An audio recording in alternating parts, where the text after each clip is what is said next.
210. All right. This is like my second day of podcast, which will be posted tomorrow.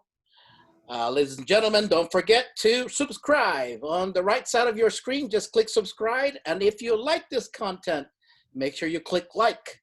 My special guest is a world-renowned Salsa and Bachata competitor in the world, hold multi-titles, and has a very good company in Australia, and would be credited as one of the first men to co-organize the very first Bachata festival in the world.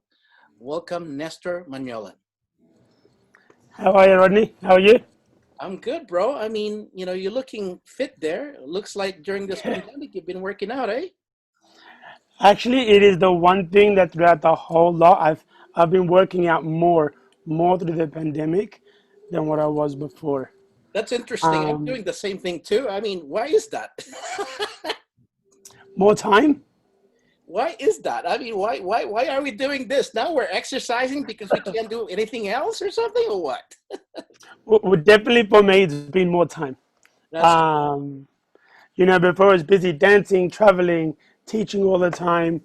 Throughout the lockdown, I had more time, and then I started with some of my dancers, a fitness group. And through Zoom, we do these programs, and we all jump on board at least once a day, and we work out for an hour a day together. And we've literally been doing it every single day. wow. How's your brother doing? Yeah, he's good. He hasn't been exercising. Okay, I guess now I can tell you apart. Right? Yes, you can. How's your studio doing? Are you guys on phase one or are you guys allowed to take classes in public? Okay, so we got back to classes about a month and a half ago with limitations. We are only allowed to have 20 people per class and 100 people per venue as long as they are separate rooms. Got it. Now, for most schools in Sydney, that's great because of the size of their studios and the size of their schools. For us, not so great. Yeah. We run like 50 classes a week, but we're used to having on average 40 to 50 students a class. Wow. So for us, 30 people in a class was good, but getting small. 20 people was not something that we were used to having.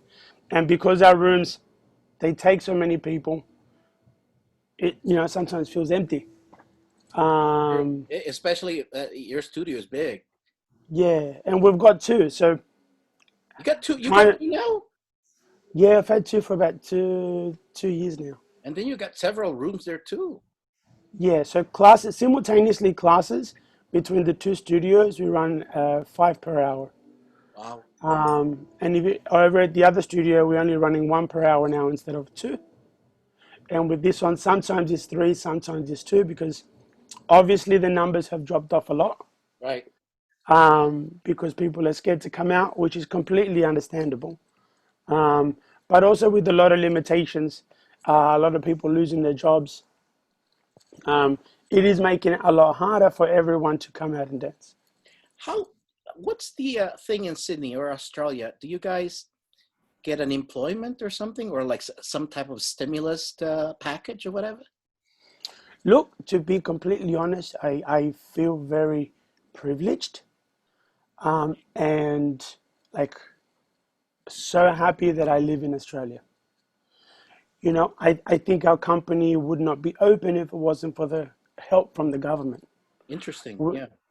They are, even though it's not the full amount of what my wage used to be through the company, the directors that we have, we get this thing called Job Keeper.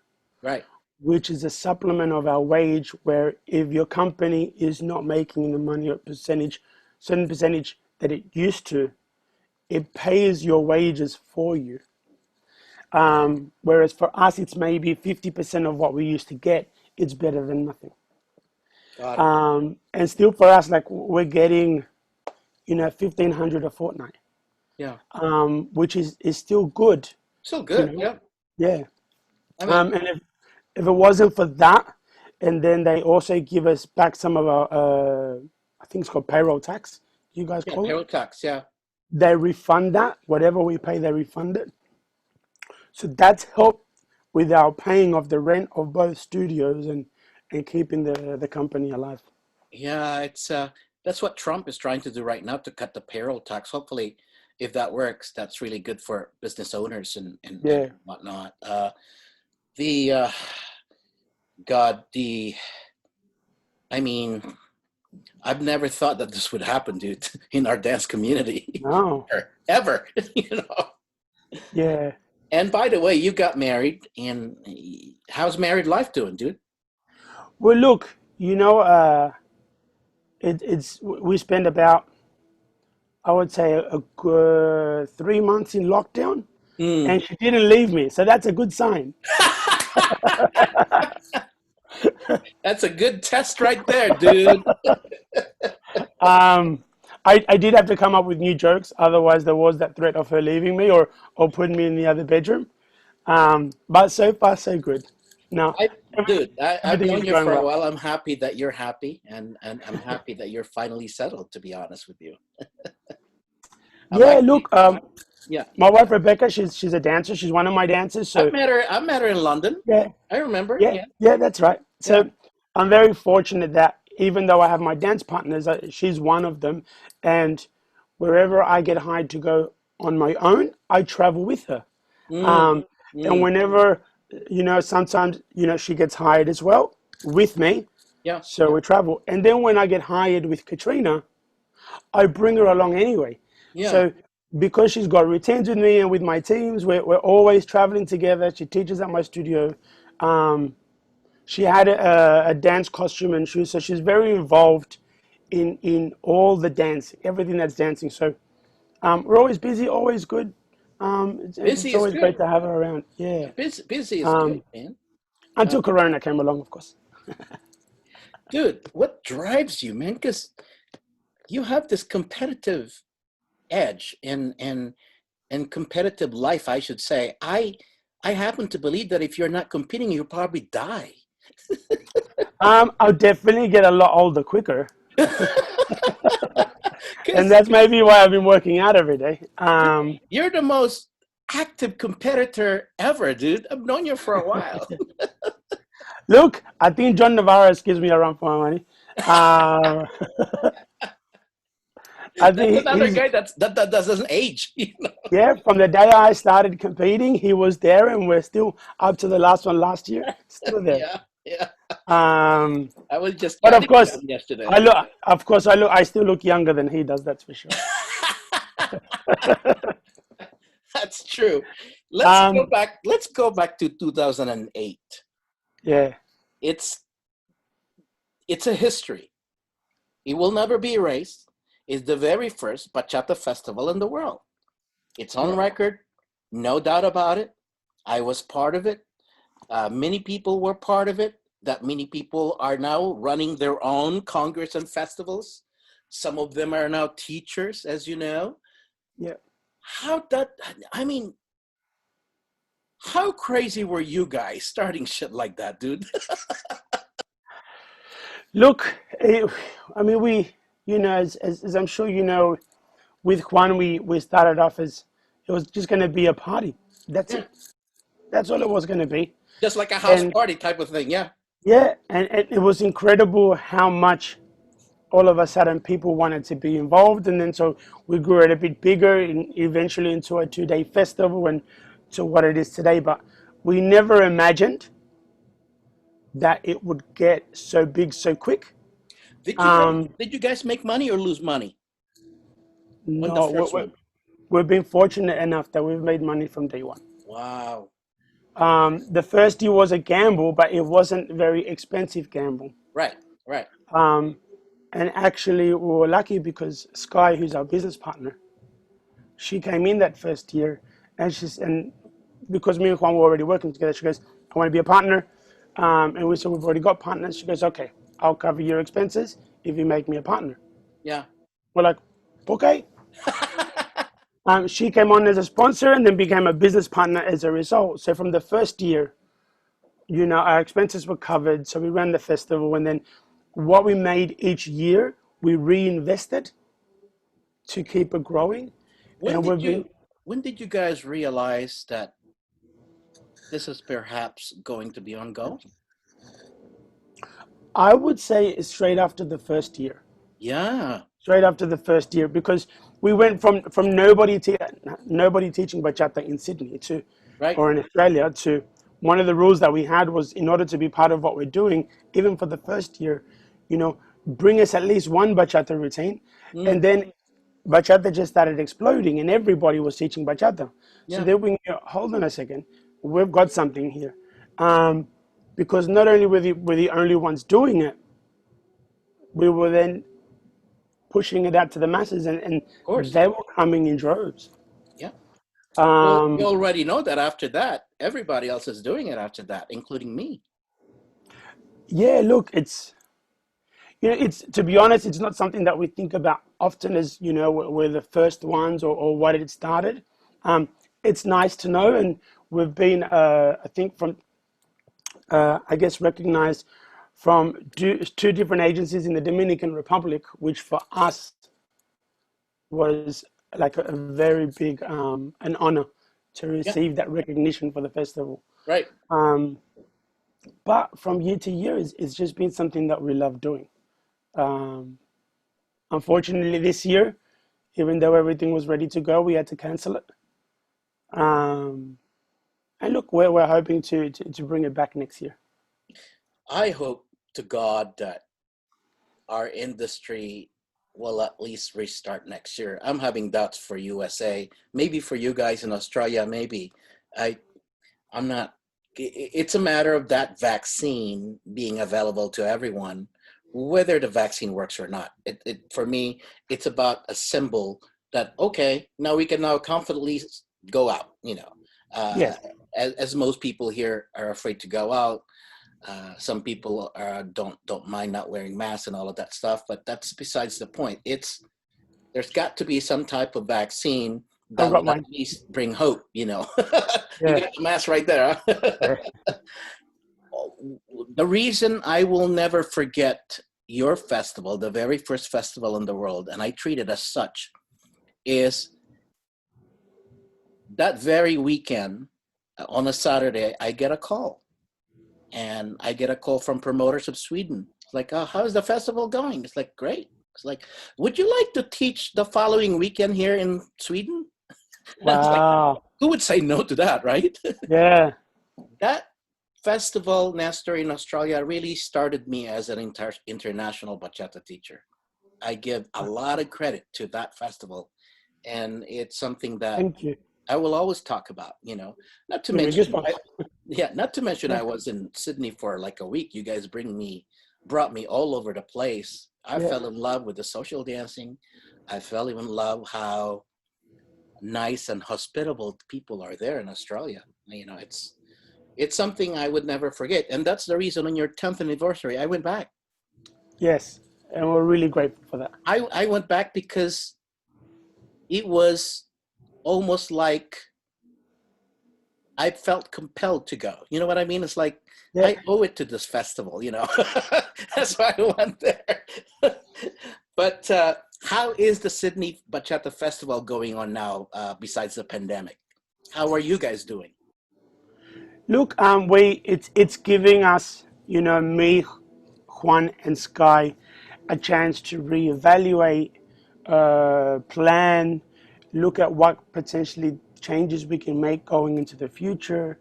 So, but with a lot of uncertainty of whether we can have internationals here next year, whether we can't, brainstorming, okay, how do we make the business work within Australia first? Yeah. And then anything we can bring from outside is a bonus. Well, yeah. Usually internationally, there will probably be quarantined for a few days or something. I don't know. That's how it is now, to be honest with you. So, Yeah. Well, here at the moment, it's quarantine for 2 weeks. yeah, yeah. On top of that, some of the borders, even within Australia, are closed because different cities are spiking. Hmm. So it's even hard to travel within Australia. They've already announced that at least until July 2021, they think there'll be no international travel. Interesting. That's pretty That's sad. after, which is after our festival. So, but we're living in a world where anything is possible. Things can change from one minute to the other. True. And as the world gets used to living virtually, there's opportunity to, at our venues, bring our instructors to the festival Mm. on big screen. Right. And maybe approach it that way, where our local teachers teach in person, and we work a way to get our international teachers to teach virtually onto big screens where people can still see them and follow them, and they Right. can still see who they're teaching with, who Right. they're teaching. So How's how's your team doing? Are you guys is the rehearsal going, or you guys are pretty much vacay? no, well, look, anything that resembles an event is not allowed to happen. Yeah. So there's hopes that some festivals stay open in the chance or hope that by the time we get to their festival we're allowed to. But we were getting better, and now we've regressed. We've gone backwards. So even because I'm also involved with another festival called the Sydney Salsa Mumbo Convention, Mm. which is in October. Mm. We've been promoting that one, but it's very, very, very unlikely it's going to go ahead. Yeah. I canceled Um, my Mumbo Expo in October already. yeah. It's just So no, I've got partners in that one with the salsa world, and I'm ready to postpone. I've already been through it with SIBF. you know how I So judge it accordingly is yeah, when there's no team practicing, that's half of the money profit already, bro. of course. Yeah. Yeah, like the events rely on dancers, and if the dancers are not getting ready. Yeah. But the other thing for me is I know that the schools are suffering. And so for the rest of the year, what I would personally like to see is that everybody focuses their energy on making the schools survive. Right. And so if the students are pushing the money out of the schools, then what's going to happen is the schools will suffer that little bit more. And if, one school that we lose means a group of people that they promote or have that the scene loses. Yeah. So the more schools we lose, the smaller the scene gets. The events are not going to work anyway. Yeah. So Before that's the pandemic, bro, I know yep, you guys, you competed couples, team. You guys competed all over and pretty much in the worlds also, right? You compete yep, in the worlds or the Salsa Summit. Is that different? Or it's probably worlds with Albert, right? yeah. So look, originally there was the uh, Salsa. World Salsa Championships, Yeah, yeah. which was together with Albert, Billy, and the Salsa Seven, and Right. then they I was split. one of the judges too. Yes, Yeah. and then they split, and they became the World Latin Dance Cup, and then eventually the summit started, and then there was a competition in Hong Kong, and then Mexico and Spain. So then comp started going, mental at that point. Mm. Um, I've I've always stuck to the World Latin Dance Cup. I've done Hong Kong once, but the reason why I stuck to the World Latin Dance Cup is similar to what you were saying about Bachata Festival, which is You're pretty loyal. yeah, I've, and I think ultimately um, the World Salsa Championships, which then became the World Latin Dance Cup, gave me an avenue and a platform, Yes. not just for me, but most importantly for my dancers, somewhere for me to take people from Australia and show them what's happening around the world. Yeah. And they would come back more inspired to train and work hard and get better. That's I had I believe I had a great relationship with Albert, and everybody has their relationships that work and doesn't. And for me, my relationship with Albert worked really well. yeah. Yeah. And then obviously with Edwin as well. Yeah. So for me, it's about loyalty, of course, but loyalty towards something and someone that helped me get to where I am today. So I don't like to forget that. right. So when you have this idea and feel to start and tell your team and your partners, like, we're going to compete at the Worlds, when do you guys start training? 3 months before the competition, or how many months before the competition? We train all year. So Really? so the way that we train with my dancers, we train all year, and so by April is normally the debut of any couples performance or teams that are going from my side. Hmm. Before they start competing through multiple comps throughout the year, because it's Bachata Festival, it's my first stop. And so I get them all ready. That's, I guess, my first pit stop. So it's early April. We start working from January. Wow. I believe, and interestingly enough, I picked this up from a fellow dancer here in Australia. We were having a meeting once, and so it was the different national, I guess, Australians that had won world titles. We were put together into a meeting, and one of the students asked, when or how long before a competition do you guys get ready? And at that point in time, we would give ourselves a deadline, like an amount of time. Yeah. But one of the dancers, his name is Juan Carlos. He turns around and goes, "I don't. I'm always ready." And I was like, "That's how I need to work. Yeah. That's a good mindset." Yeah. And then it was like, okay, if they change the date and they make it 6 months earlier, I need to be ready. My Hmm. guys need to be ready, and so that's how we work. When did you really start dancing, Nestor? What age? Uh, I think I was 24. Dude, you You were know, already old when you started dancing, huh? yeah. Look, I'm Latin. I'm Uruguayan. You're right. And growing up in Australia, I mean, I was born in Uruguay. I came to Australia when I was 4. You know, we one of the things that we didn't like was our Latin culture was forced upon us inside the house, and we wanted to be Australian like the rest of the kids outside the house. Right, right, right. And so we tried to push it away as much as possible. But we're very fortunate that our parents stayed on top of us, and we were, even my sister who was born here can read, write, everything. Even her kids now Spanish very fluently. Hmm. But it wasn't until I was in my 20s, I was a bricklayer at the time, I saw my brother, my twin brother, who Hmm. started dancing, Hmm. and he was getting all these women. And I was like, hold on, this doesn't make sense. Well, yeah, I mean, you guys are twins. You guys look alike. He could, spare some. I was on the construction site, all day Yeah. with guys, and he was out with women all night. So like, hold on. So then I decided to start dancing. Yeah. Um, And and are we talking about salsa at the time?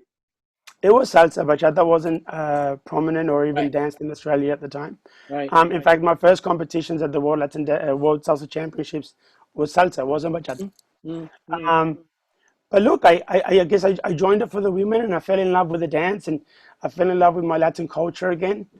And then it just became such a big part of my life that, I've been dancing ever since. I literally dance every day. Well, the Manuelian brothers really made a difference, and is a great contributor to the salsa scene there particularly let's just say the entire country, Australia, really, if you think about it.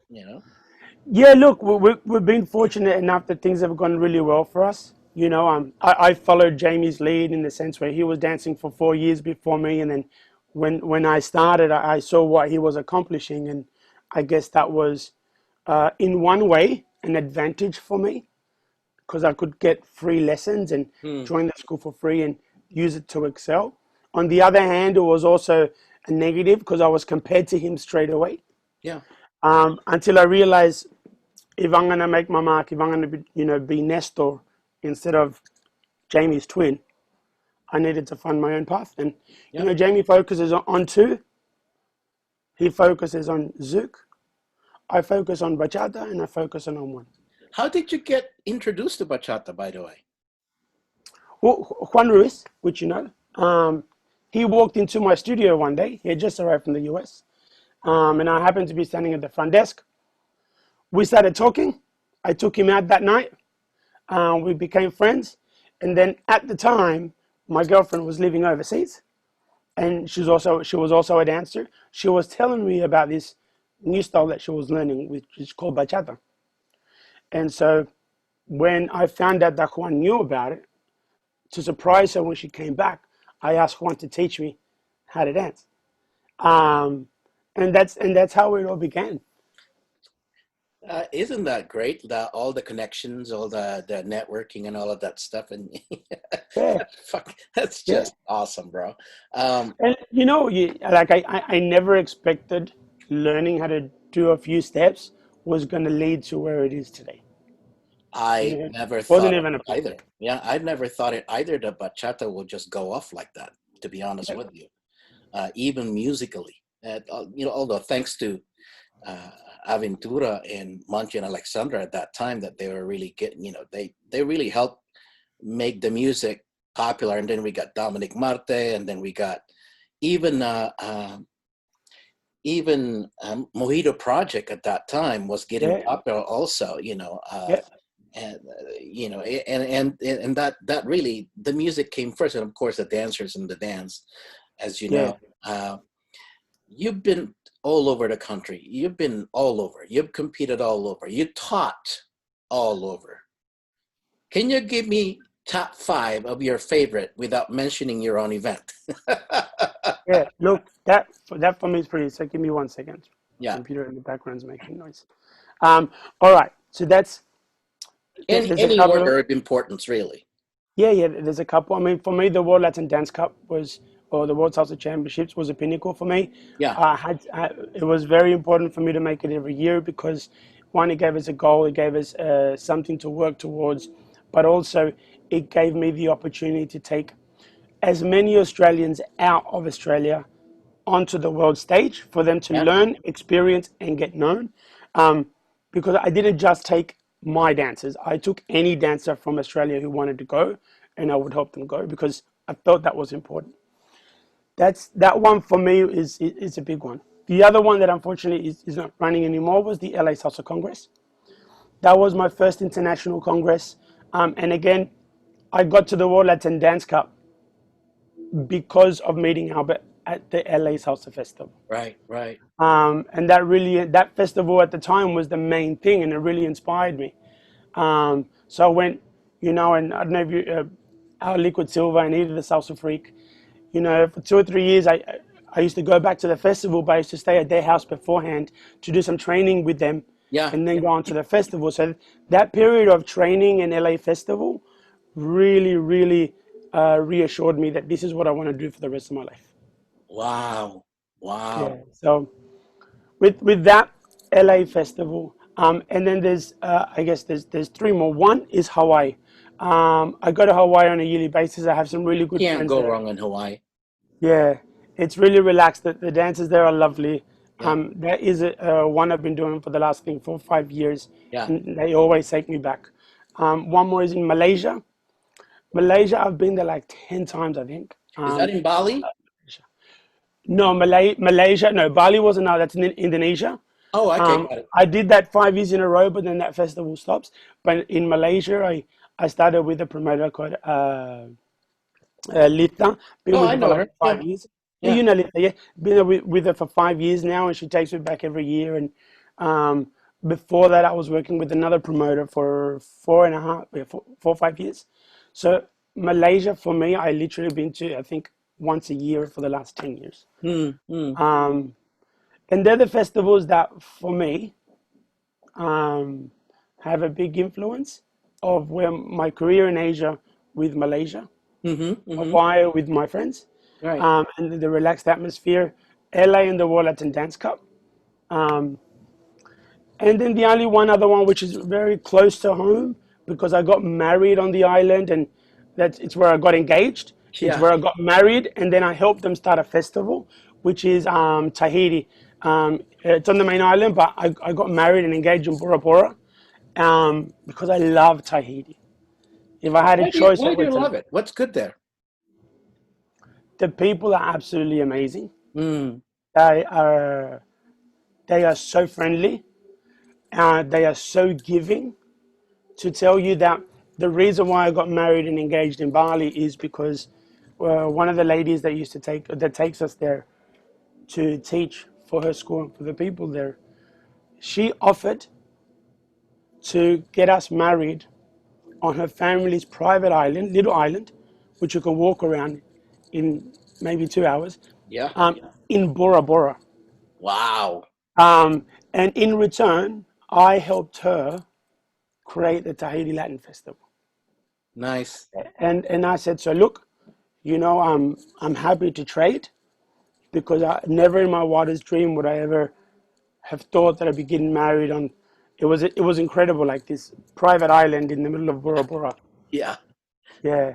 And her uncle, which is a local Tahitian priest, married us, and just the whole family spirit. I've been there for maybe like again 5 years, 5 6 years, and it really is beautiful. The scenery, the water, crystal clear. Yeah. The people are so giving and so willing to learn. So, That's good. Now, going back with your team, yep. how do you guys train, dude? I mean, do you guys train every day? Do you guys train a particular days of week? And what do you guys do besides the dance step? Do you guys do push-ups, what have you? Yeah, look, a normal training session we have in order to, as a warm up, we have 15 minutes worth of fitness, and then we train. Depending on the time of the year, what choreography we're learning is what we'll do. We'll do technique training and then choreography training. But apart from that, they also come to our classes and they train with us That in is our good. classes as well. So I would say that most of the team members, and also because a lot of them are teachers, if they're not training with me, they're doing the classes, and if they're not doing that, they're teaching. Right. So it is, we do train a lot one way or the other. Most of the team is constantly dancing. So before this pandemic, how many members did you have? For the school, as in registered memberships, we probably are like 500. Beautiful. But then there's also casual people as well. Right, right. That's, yeah, you make a killing there. It's just too bad the pandemic came. Yeah. Well, look, we were lucky enough that we were doing well. And if it wasn't for that and the government help, we wouldn't be around right now. Yeah, that's true. I Um, agree. so, You guys are lucky there to have a certain structure of the government, different structure, as opposed to here in the United States where everybody's fighting each other with a two-party system. I can't stand it. They never get anything done. Oh my God. yeah. That's another subject and another story. You But know, I tell you something about Australia is, and I've been very fortunate to travel a lot. And coming from South America, one thing about Australia is we do have our two main parties, but we have other parties as well. mm, But when it comes to any moment of crisis, when it was the GFC, or now during the pandemic, or anytime something happens, and this is something I'm very grateful for, is that they put Australia first, and yeah, they put their bickering aside, and they start to work together, and whatever they would normally disagree on, all of a sudden they agree and they make everything work. yeah, Um, and they still have their differences, of course, but overall, the opposition, you could say, does not get in the way of the government helping the people. right. On the contrary, they try to get even more.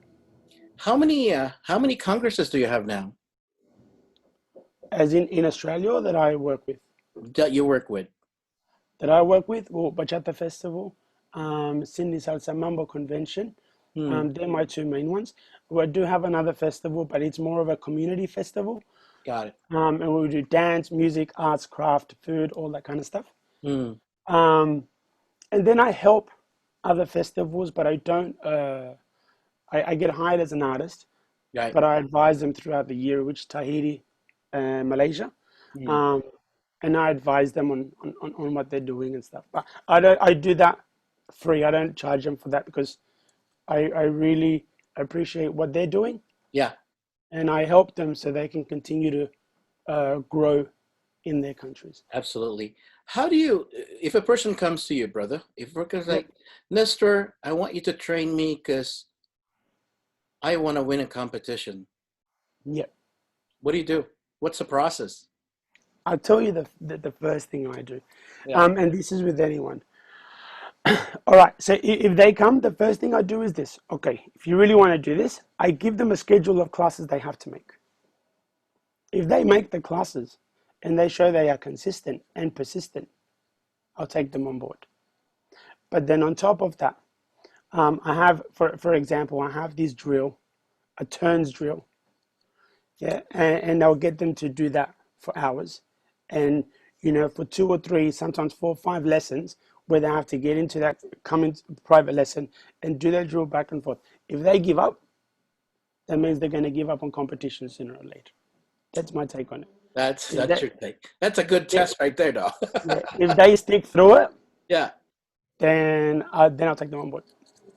Wow. But I make it repetitive, I make it boring, but I make it very technical so I can see whether they actually want to focus on it.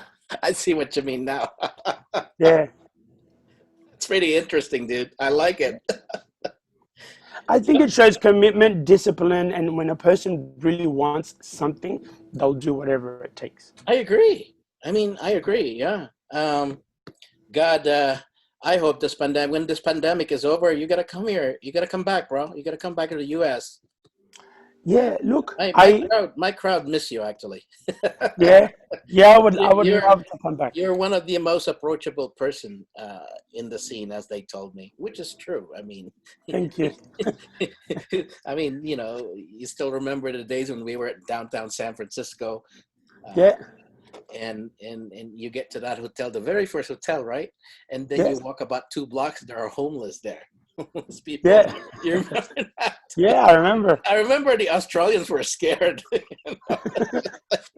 No, that's just a small part. It's gotten worse now, dude.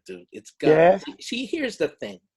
Here's what I hate about California. California is one of the richest state, or even the richest place, even in the world. yeah, One of the top 5 richest. Yet they can't take care of the homeless.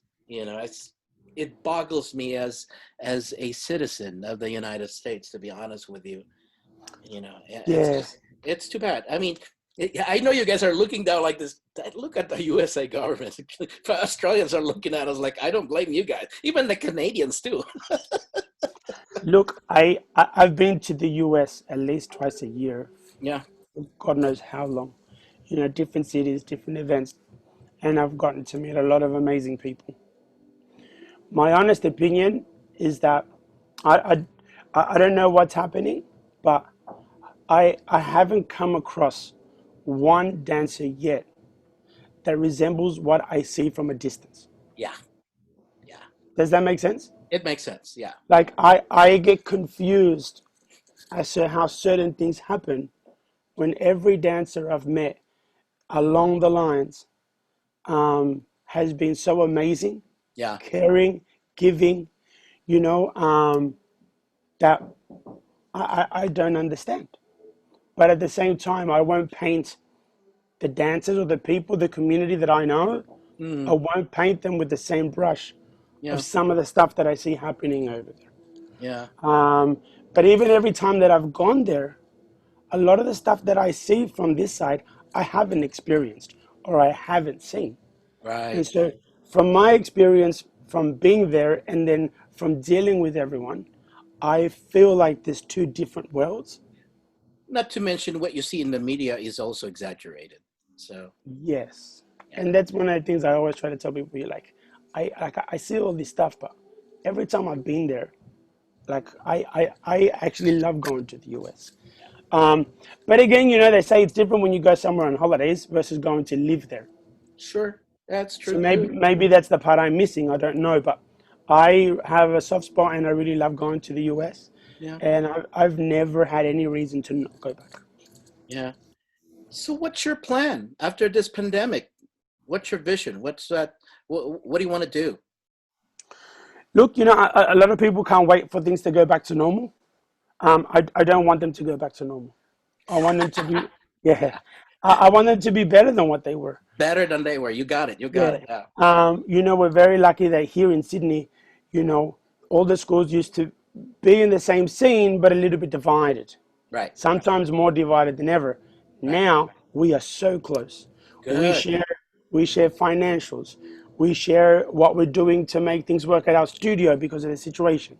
We put out a post like a post together collectively. Right. As in when we stand, for example, there were underground parties and stuff. So we send out a collective email and message together as schools, please don't do this for the sake of our industry. Hmm. So the way that we're working together now, we talk to each other almost daily. I don't want to lose that.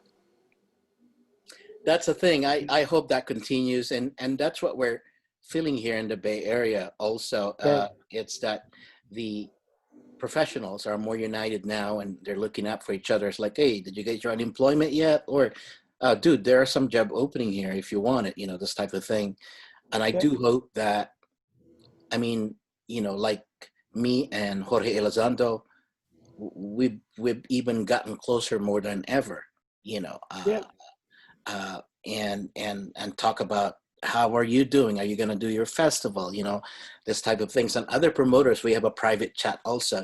Like I was yeah, talking to Nate and Grant the other week in this chat, and we were sharing our frustrations, of course, but then at the same time, we were sharing what we're going to do in the future.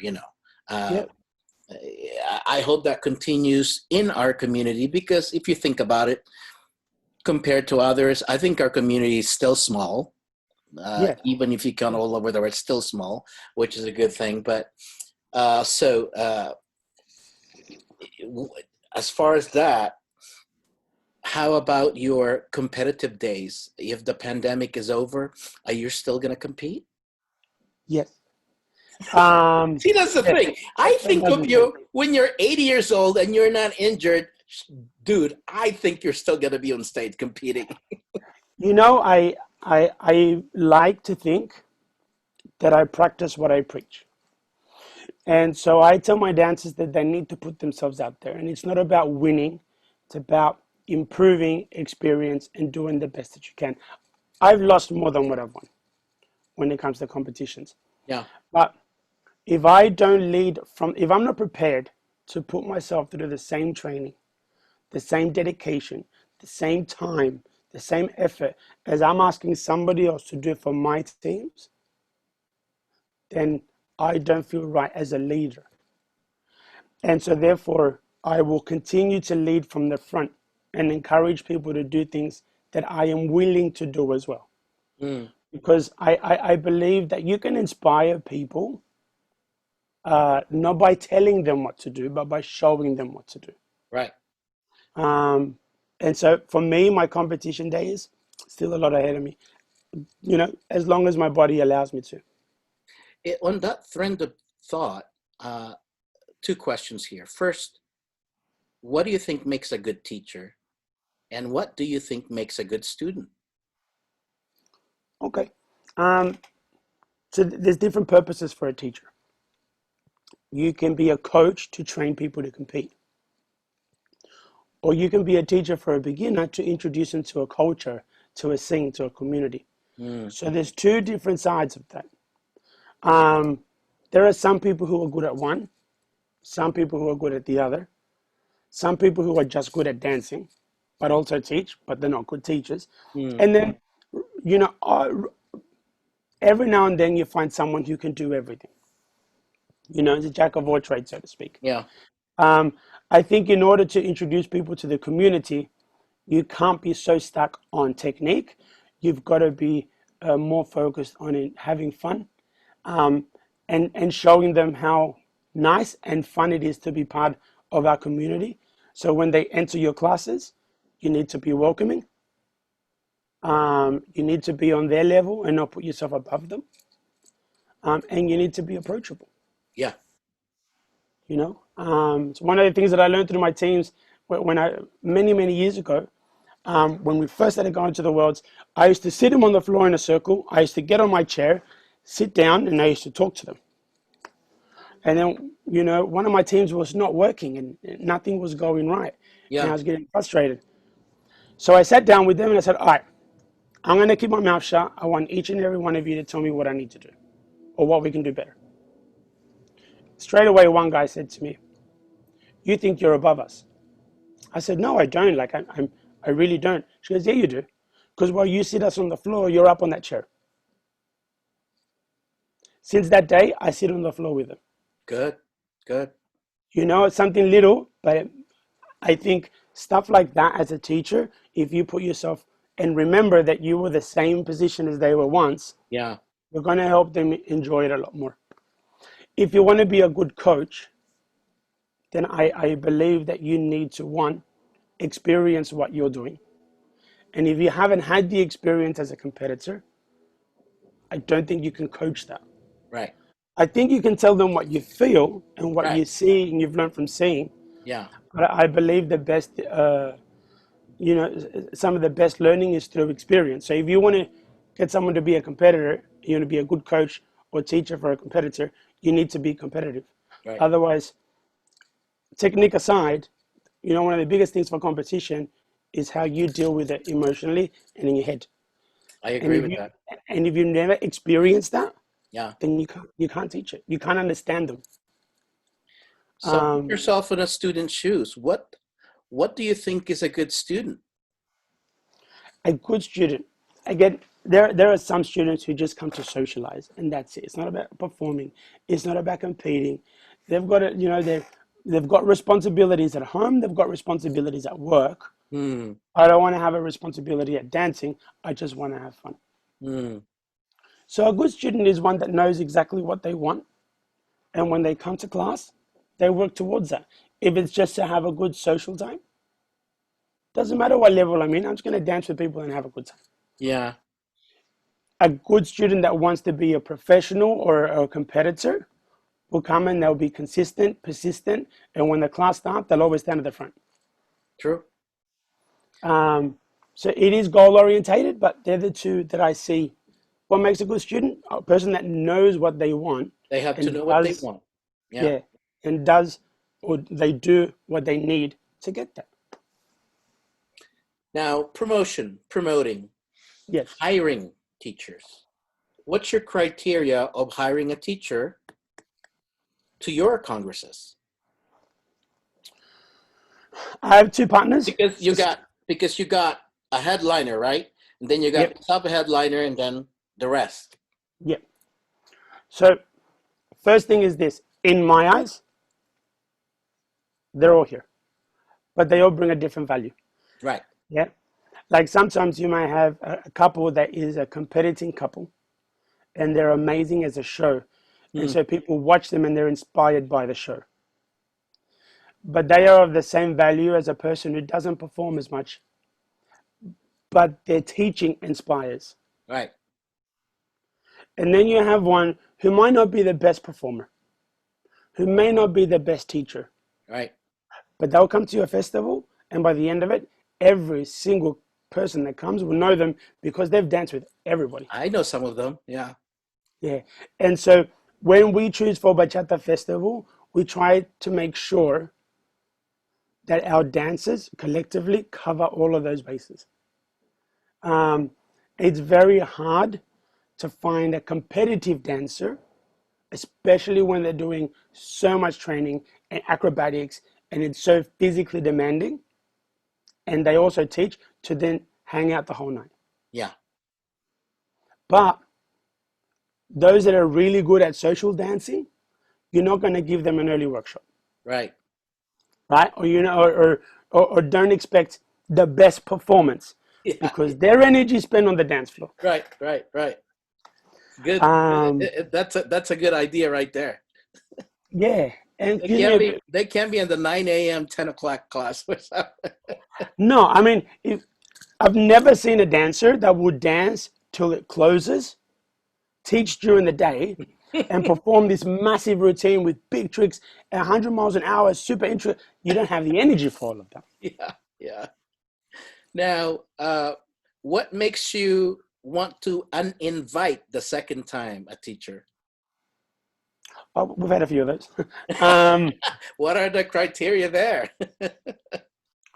Personality, Ah, are they regardless. divas? Are they hard to work with? There's been a couple where at first they're amazing, Hmm. especially over the last couple of years, and then Instagram comes along, or Facebook comes along, or YouTube comes along, Hmm. and depending on how many views they're getting, their personality changes, and then it's like, okay, great, you're getting views, but this is what you were with us before. Now you're like this. I'd rather work with people that are on my level. I've I, seen I some of those. yeah, because I've been traveling for many years. Hmm. I've been doing this for many years. I've been lucky enough that for a lot of festivals that I've been doing for multiple years in a row, which is rare. Right. It's not because I'm the best dancer. Hmm. It's not because I might be one of the best teachers with the best moves. Right. But every time I go to a festival, I appreciate the fact that they've taken me. So I will give them 100% across the board. Right. And so when a person comes to your festival, I think if they give you 100% in whatever area there is, and 100% doesn't mean that things are perfect. You make a mistake on stage, it doesn't matter, you know? Um, but you give your heart to someone, your festival, your soul, I'm going to come here and I'm at your disposal. But then the next year, because they got X amount of views, all of a sudden they become a diva. It's like, all right, I get it. Move on to another festival, please. Right. So with your, I mean, okay, the second time, but do you require teachers, artists to social dance, or it's just a given expectation? I there are some people that you need to put it on their contracts.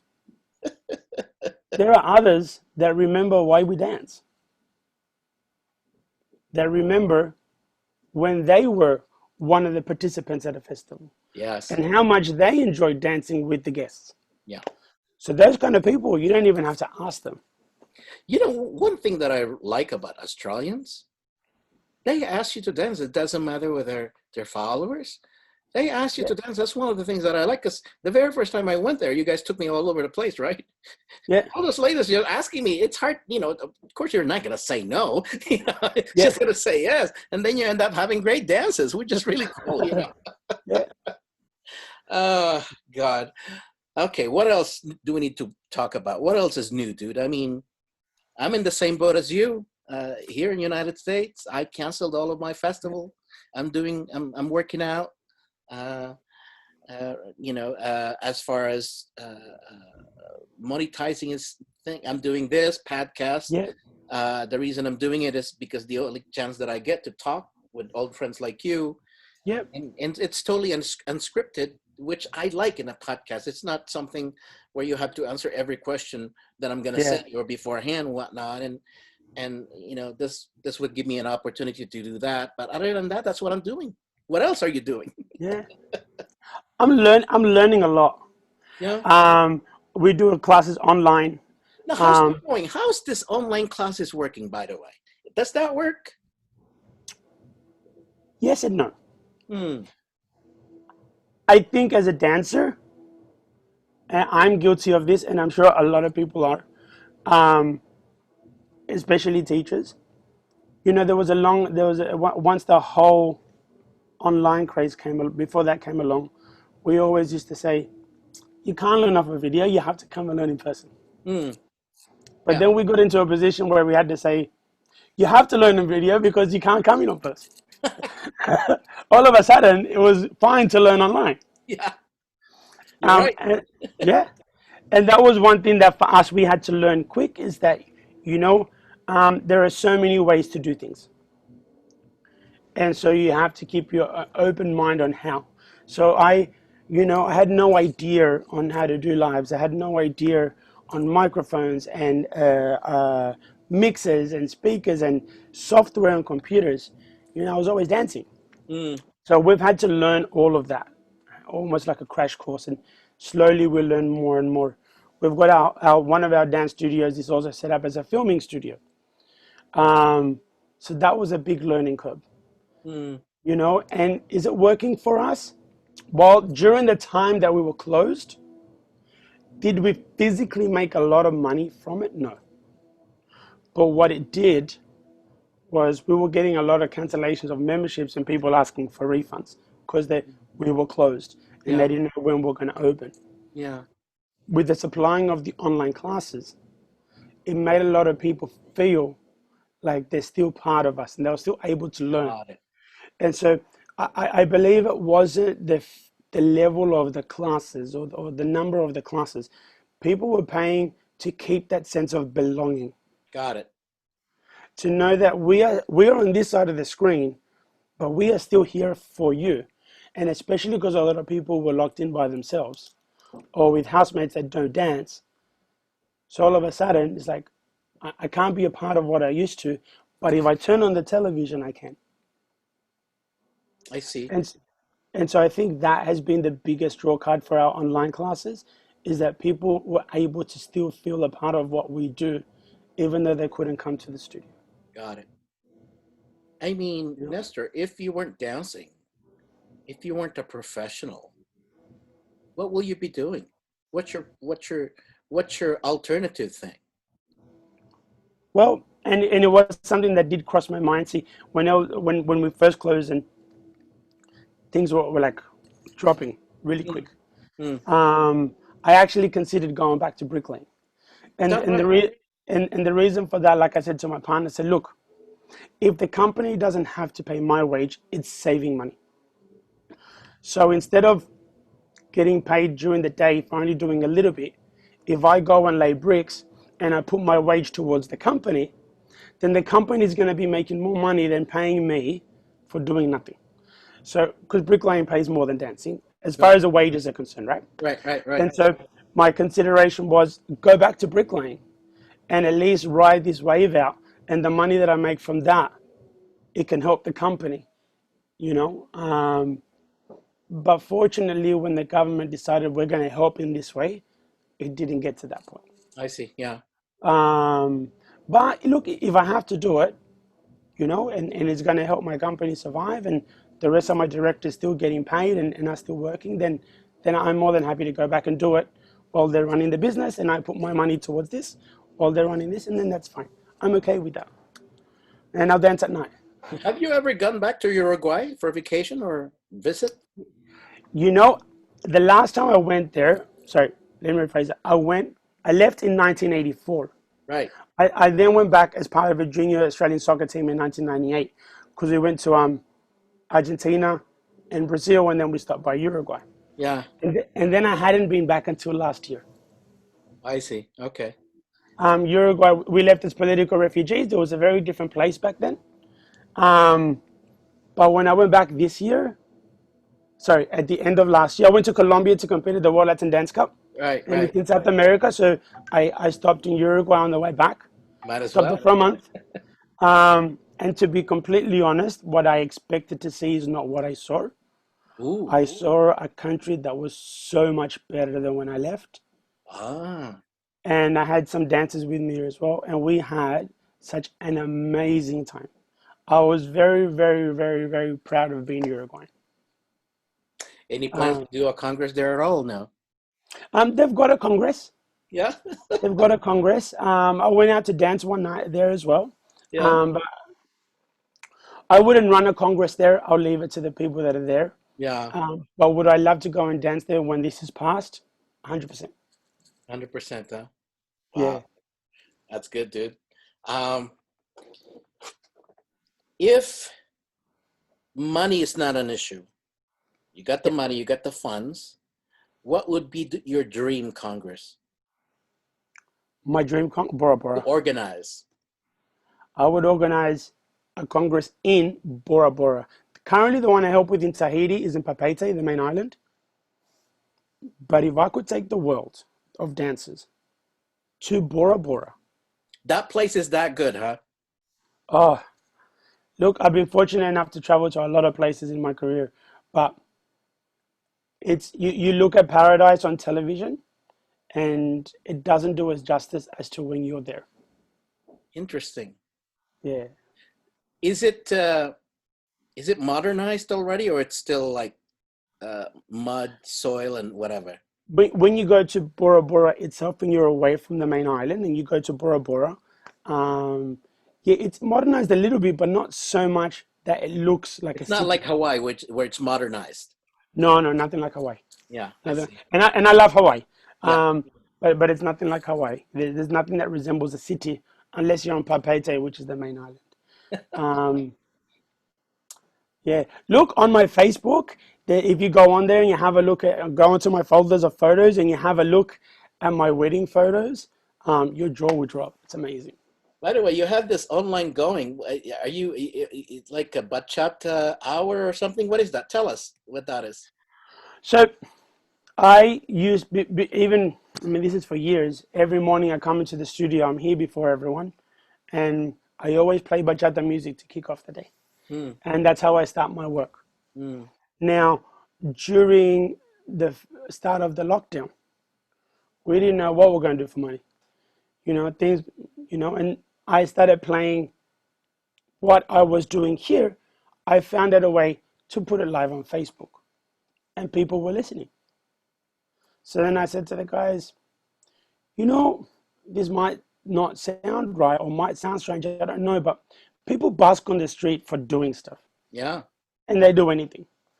I said, if I'm playing my music, which I buy, and I like to buy my music because the artists deserve the money, Right. you know. Um, if I'm paying for this music and I'm playing, and I said to them, is it wrong for me to maybe start a donation link where people, if they're tuning in and they're liking what I do, they can donate? Sure. I mean, if I get something great, and if I don't, I'm playing the music anyway. Yeah. And Um, you do that every morning, right? every morning, except for today because I'm here with you. It's Yeah. normally 9:30 every morning. Dude, your time is confusing there. The difference in time. I remember it because I remember one time when I guess you invited me to Australia. I think that was the second festival. Uh, I got confused and I said, I'm landing there Thursday, at least according to United States, right? And I'm supposed to land there Friday. And the people were trying to pick me up Thursday and I wasn't there. See that? It Yeah, confuses the hell out of me. See, I thought right now we're talking and it's a Thursday. It's Friday for you. it's Friday morning. Yeah. Oh my God. It's so confusing, dude. That's all I'm saying. So, where can they find you, brother? If they have any question, if they're Australian, they want to train with you, do you have a website? Yeah. I mean, www.latindance.com.au. Dot .au. So, Don't dot forget. .au. After Yeah. that .com, you have to put that .au right there. Yeah. And they can find you on Facebook and Instagram with the same name, yeah? Yeah. Either look up Nestor and Katrina, Latin Dance Australia, or Modus Vivendi, and everything will Oh, link you Modus together. Vivende. Yeah, I forgot. The name of your Yeah. company is Modus Vivende. Yeah. Yeah. Which So is, which, the where, school is Latin Dance Australia. yeah. Modus Vivendi is all my competition teams, Where did you get that name, by the way? which is what I have here. What does that mean? So Modus Vivendi is way of life in Latin. Oh, is that right? Okay. Um, the M or the logo, Yeah. it's MV, but I'm a Batman freak. Are you really? Yeah, so that's a little bit of a resemblance of the M of the V. Oh, Um, man. and these stars are the different titles that I've won at the World Latin Dance Cup, Yeah. and the Worlds. So that's my MV. That Um, explained the wings there. That's a Batman thing. Nice, dude. yeah, I'm more of like a Flash freak, though. yeah. Never a Superman, but a Flash freak. I like speed for some reason, Mm. though. I still have yet to learn how to drive in Australia on the other side of the road. One Yeah, of these days, dude. One of these days, I'll do. I'm sure I'll go back to Australia again. One of these sounds days, good. maybe in your 15th or 20th anniversary. Who knows? You know, Sounds who good. knows? Yeah. But Brother, it's good to see you. It's good to chat with you during these Likewise. pandemic days. It's good to reminisce and talk Yeah, about your plans as well. Say hi to Rebecca and our friends there if you see them. Of course, to your brother, hi, man. yeah. Even Katrina, I haven't seen Katrina in a long time. That's Well, another. look, I see her just as much as my wife. I see her every day. Tell her I said hi. Um, She is one of the nicest dancer I've met. I like her, and one of these days we'll reunite again, dude. yeah. So here's something for you. Katrina was my best man at my wedding. Is that right? That's Yeah, we've been awesome. best friends for years, business partners and everything. She was my best man at the wedding. Yeah, I love Katrina, man. So yeah, Even Josie, I haven't seen Josie in a long time. That's another good dancer yeah. I love too. What's the other Russian girl? What's her name? Lydia. Lydia. How is she doing now? So she's great, but she doesn't dance anymore. She pulled out of dancing maybe going on to nearly 5 years now. That's one of the She's got, best. That's one of the best follower I've ever danced with. Wow. she was amazing. Yeah. Yeah, yeah. Well, Lydia, if you're listening, hi. She's got 2 kids now, married, Good for her. happy. So Good for her, man. yeah. But anyways, we'll talk soon, bro. I mean, we'll keep in Thank touch. you very much. I see you Yeah, on Facebook all the time. So this yeah. video will be posted tomorrow, uh, Okay.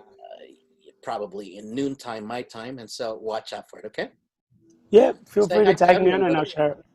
Likewise, hi to everyone over there as well. Bye for now.